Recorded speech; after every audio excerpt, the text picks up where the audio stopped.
ត្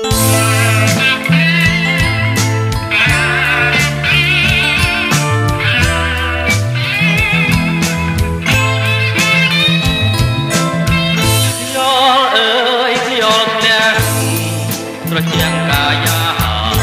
យល់យល់តាយល់វៀតណាមយល់ពេលណារួចចិត្តការបាត់ហមយល់បានជួយខ្ញុំអាចស្ដាយ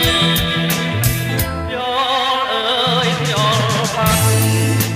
ចាប់ខាគុំហែអរហើយបានហែហើយ